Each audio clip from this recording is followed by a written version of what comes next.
So it's tricky because there's a lot. The thing with animation is every time you go into the next phase, so blocking to blocking plus to splining to refining to polish, the amount of things that could potentially be an issue or potentially help grows exponentially. Especially when you get to polish, there's like is an unlimited amount of elements in there. But the main thing in terms of getting that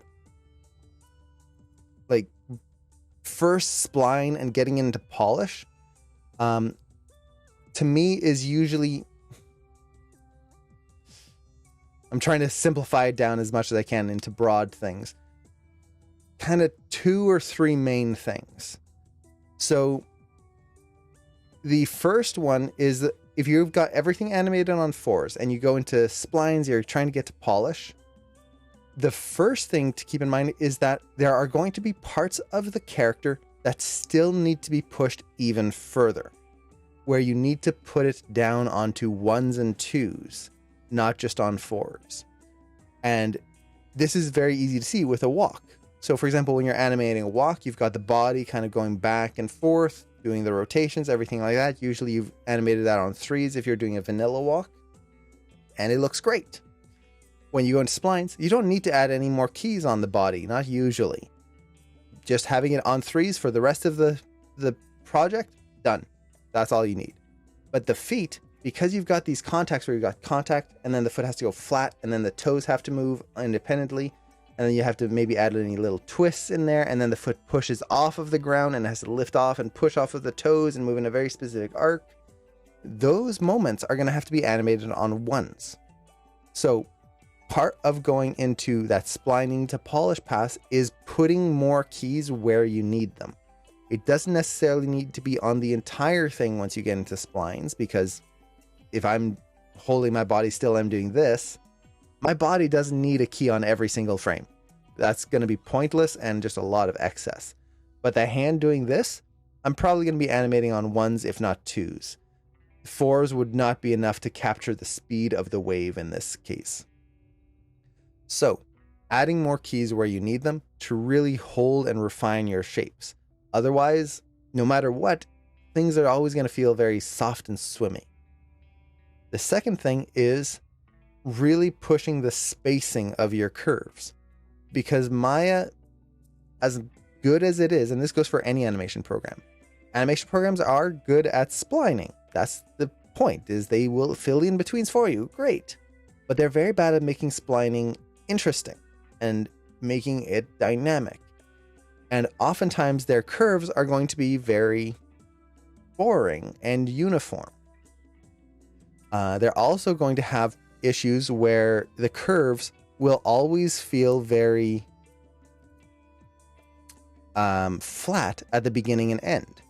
So, for example, if I have this arm and I'm just going to have it come down here to the bottom, like that. If we look at that curve right here, you'll notice that it's just going to have a very typical ease in, ease out. So ease out, ease in, done. And that's what every curve is going to look like. If I did the same thing with the head here, so key here, and the character is just going to turn his head. This is going to be the most beautiful animation you've ever seen. So we have this. There we go. And that curve on his head here is going to look almost exactly the same as the one on his body, or sorry, on his arm right there. So see those rotate Ys? Look at that. Pretty much the same thing. Ease out, ease in, ease out, ease in. Now this is a big range. I'm just using that as a guide.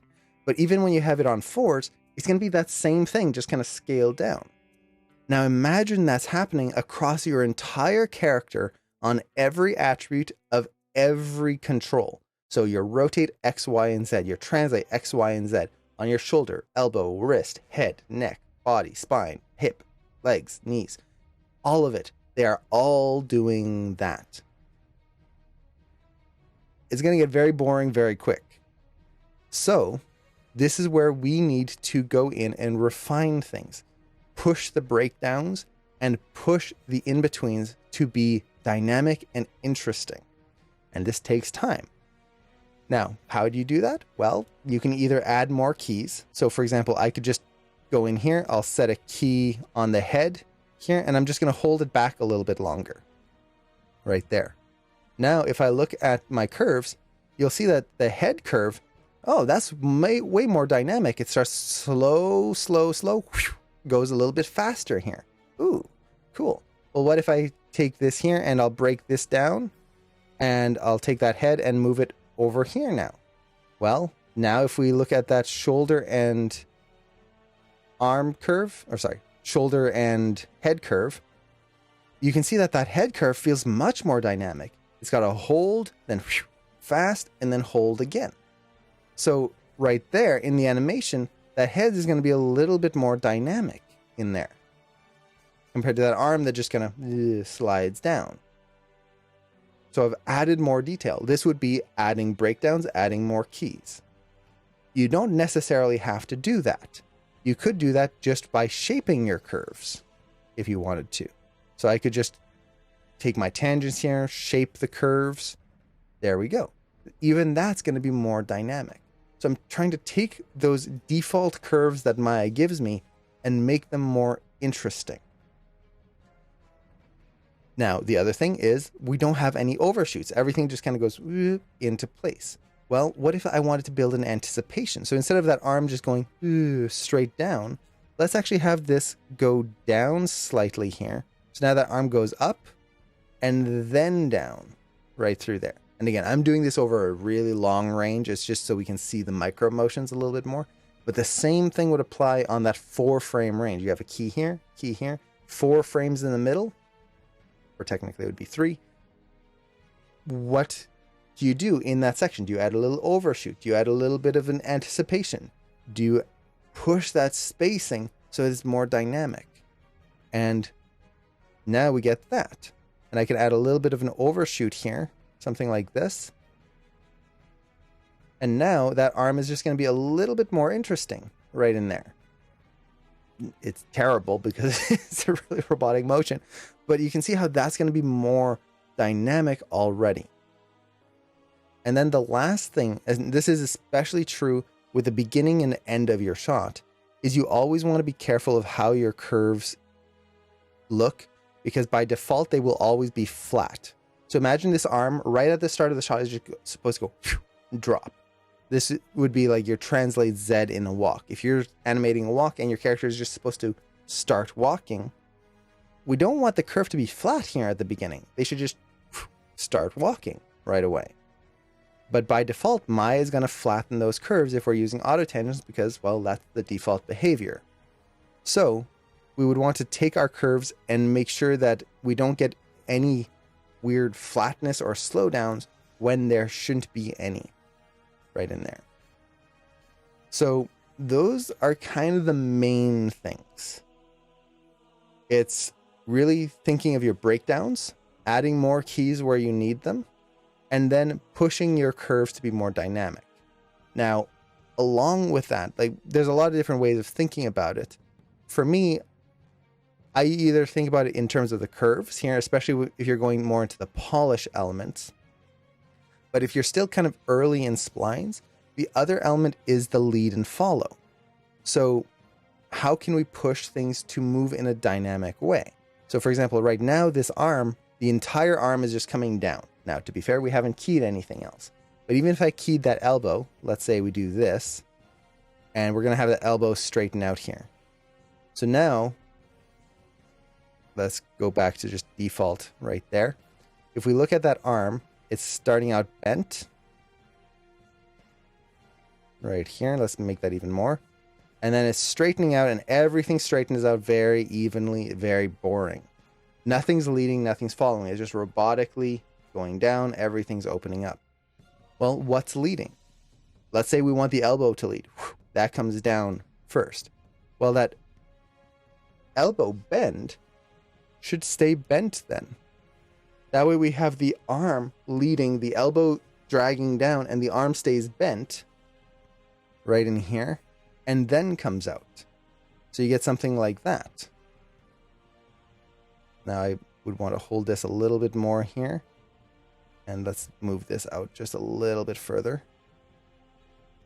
So you get something like this. And suddenly that becomes a more dynamic action. Now we can offset things as well. And I usually do this with keys. So for example, I would want that elbow to stop moving earlier. So I'm going to have it actually end a few frames earlier right here. That way the elbow stops and now, or the upper arm stops and the elbow keeps going. So you see here how now we have that nice lead and follow. I say the elbow, I'm thinking of the elbow joint here. The upper arm starts moving down first, right there. The lower arm starts to straighten out here, and then it keeps going after the upper arm has stopped. So I've taken those same elements that I mentioned before, adding keys where you need them, and then offsetting your curves and making them more dynamic. And I've just merged them into a more complicated thing, lead and follow, and really trying to show how those relationships work between all the different elements. What's leading, what's following, how is that stopping in a more dynamic way versus just everything comes to a mechanical default stop. I hope that makes sense. I know that was a lot of just random stuff, but those would be the big things that I would take a look at and focus on.